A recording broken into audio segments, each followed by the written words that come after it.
10 মুহররম বা আশুরা ইসলামের ইতিহাসের অত্যন্ত গুরুত্বপূর্ণ একটি দিন। আল্লাহ রাসূল সাল্লাল্লাহু আলাইহি ওয়াসাল্লাম বলেন, আফদালুস সিয়াম বা'দ রমাদান শাহরুল্লাহিল মুহররম।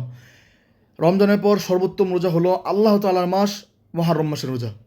এই মাসকে আল্লাহ তাআলার মাস বলে আল্লাহ রাসূল সাল্লাল্লাহু আলাইহি ওয়াসাল্লাম উল্লেখ করেছেন। তবে এই মাসের সবচেয়ে গুরুত্বপূর্ণ ও ঐতিহাসিক প্রচলিত যে ঘটনাটি রয়েছে সেটি হলো আহলে বাইতের সদস্য হযরত হুসাইন রাদিয়াল্লাহু তাআলা আনহুর কারবালার ময়দানে শাহাদাত বরণ করা। আল্লাহ সাল্লাল্লাহু আলাইহি ওয়াসাল্লামের দৌহিত্র হযরত মা ফাতেমা রাদিয়াল্লাহু তাআলা আনহা এবং আলী রাদিয়াল্লাহু তাআলা আনহুর ছেলে আহলে বাইতের সদস্য হযরত হুসাইন রাদিয়াল্লাহু তাআলা আনহু এই দিনে কারবালার ময়দানে শাহাদাত বরণ করেন। তবে কারবালার ঘটনার সাথে কোরআন হাদিসে উল্লেখিত আশুরার যে ফজিলত তার সাথে কোনো সম্পর্ক নেই। কোরআন হাদিসের সাথে যে ঘটনার সাথে এই সম্পর্ক রয়েছে তা হলো আল্লাহ সাল্লাল্লাহু আলাইহি ওয়াসাল্লাম যখন হিজরত করে মদিনায় গেলেন তখন তিনি দেখলেন যে ইহুদিরা এই দিনে রোজা রাখে।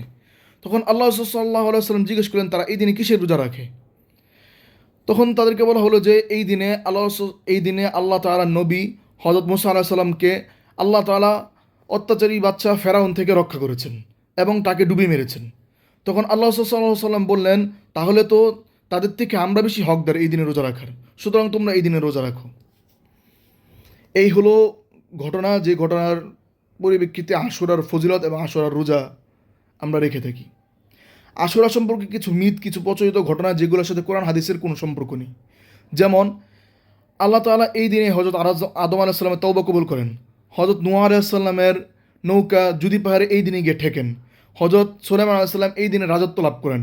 হযরত ইউসুফ আলাইহিস সালাম এই দিনে জেল থেকে মুক্তি পান। হযরত ইদ্রিস আলাইহিস সালাম আল্লাহ তাআলা আসমানে উঠিয়ে নেন। হযরত ইয়াকুব আলাইহিস সালাম এই দিনে জ্যোতি ফিরে পান, চোখের জ্যোতি ফিরে পান। এই ঘটনাগুলোর সাথে আশুরার কোনো সম্পর্ক নেই। এই দিনের কিছু আমল ও কিছু করণীয় আমল ও কিছু বর্জনীয় আমল। এই দিনে করা আমলের ভিতর হচ্ছে সর্বপ্রথম রোজা রাখা। আল্লাহ সাল্লাল্লাহু আলাইহি সাল্লাম বলেন, ইউকাফিরুস সানাতাল মাদিয়াতা। আশুরার রোজা পূর্ববর্তী বছরের সকল গুনাহ মাফ করে দেয়। সুতরাং 9, 10 কিংবা 10, 11 অর্থাৎ 2 দিন রোজা রাখা। এই দিনের কিছু বর্জনীয় আমল যেমন তাজিয়া মিছিল করা, শোক মাতম করা, পিঠে চাবুক চাপড়ানো, এগুলোর সাথে ইসলামের কোনো সম্পর্ক নেই।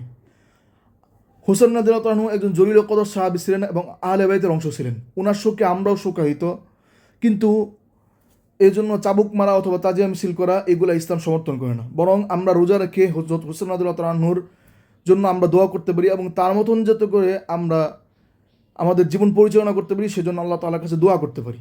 এই দিনের ব্যাপারে আরও কিছু মিথ, যেরকমভাবে এই দিনের আলাদা নামাজ রয়েছে, আলাদা আমল রয়েছে, এই দিনে বিয়ে করা জায়েজ নাই, এগুলো সকলেই হচ্ছে ভিত্তিহীন কাহিনী। এগুলোর সাথে ইসলামের কোনো সম্পর্ক নেই। আশা করি ভালো লেগেছে। যদি ভালো দেখেন তাহলে আপনারা এই দিনে রোজা রাখবেন এবং আল্লাহ তাআলার কাছে দোয়া করবেন। আসসালামু আলাইকুম।